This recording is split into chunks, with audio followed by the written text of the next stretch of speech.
So, you've just got your first woodworking router and you want to actually build something with it. If you are totally new to the router and need to get up to speed on the absolute basics that you'll need to know, click right here. It'll take you to part 1 of this video, Router 101. So get yourself, say, a 4-foot piece of wood. Just go to your local home center, get a piece of pine to practice on. This is gonna be your first router project. We're gonna make a picture frame, but it's gonna be a cool picture frame. And all you're gonna need is a 1/4 inch round over bit and a 3/4 inch straight bit.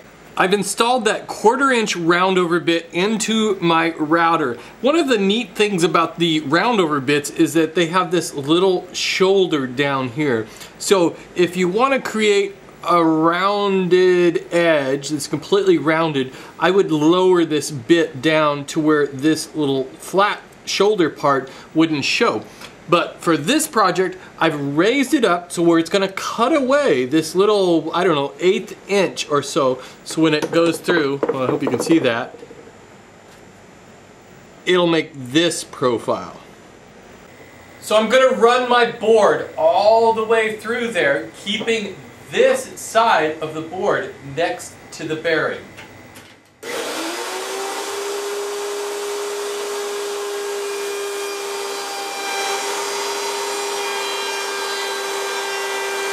That gives me this rounded over edge with this little bit of a shoulder. Now I'll do the other side.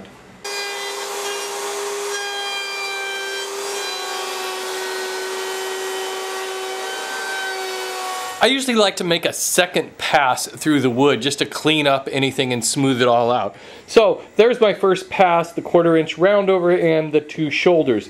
Now I need to head over to the table saw.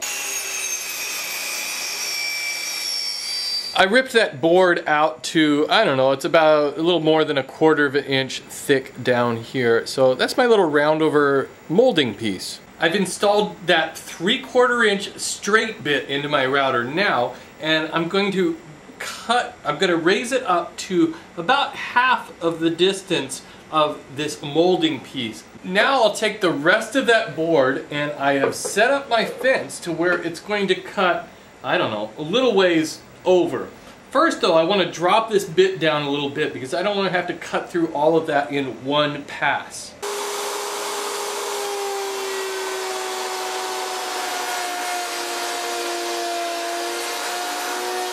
Alright, so I've got my 3/4 inch groove and the lumber itself is 3/4 inch. So that molding piece will slide right into there like so. And essentially what this is this is how you do inlay work.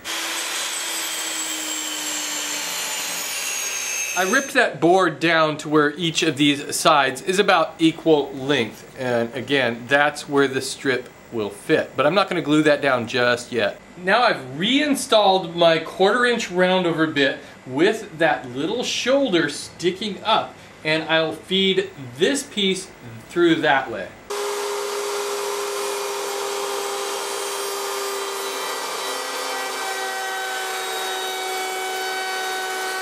Now I've put my 3/4 inch straight bit back into the router and I have flipped this piece over. There's that curved cut that I just made on that one side.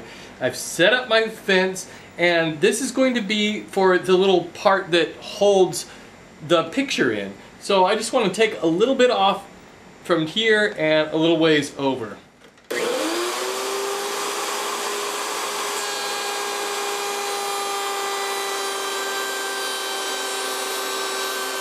Alright, well I made a couple of passes through there and that gives me this cutaway piece here. And what that is a rabbet. So you could use that for all sorts of joinery. In this case, that will fit this way and the glass and the photograph will fit down this way. Here's my piece so far with that rabbet cut out of there. And you may be wondering why I didn't cut out this round over piece when I did this side.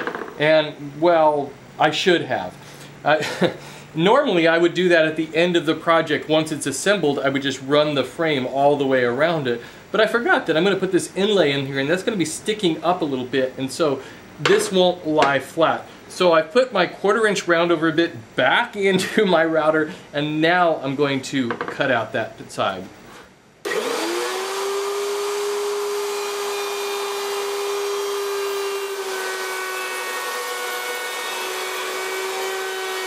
That's my final profile. So now what I'm going to do is glue this piece down into the track.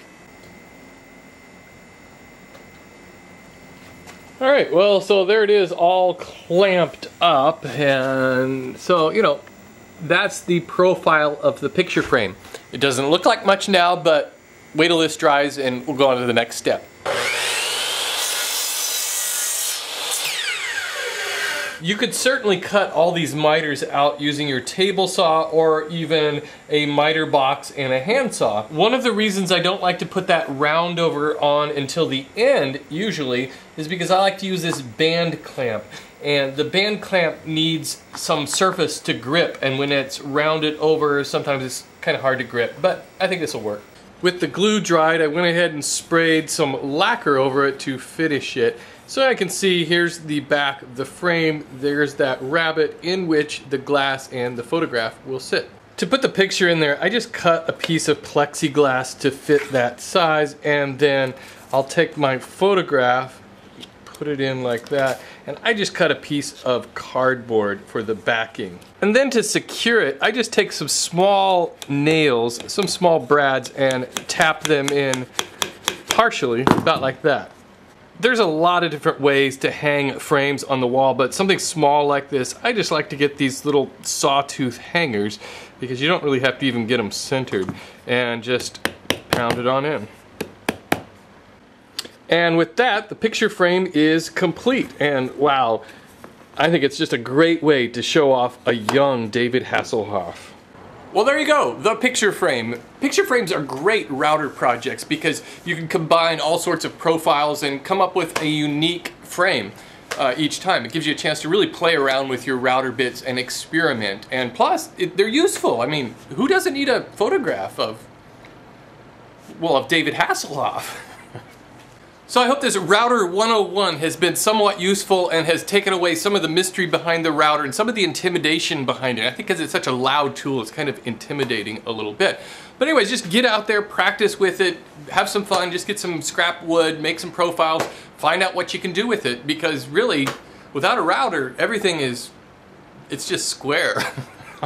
I'll talk to you guys later.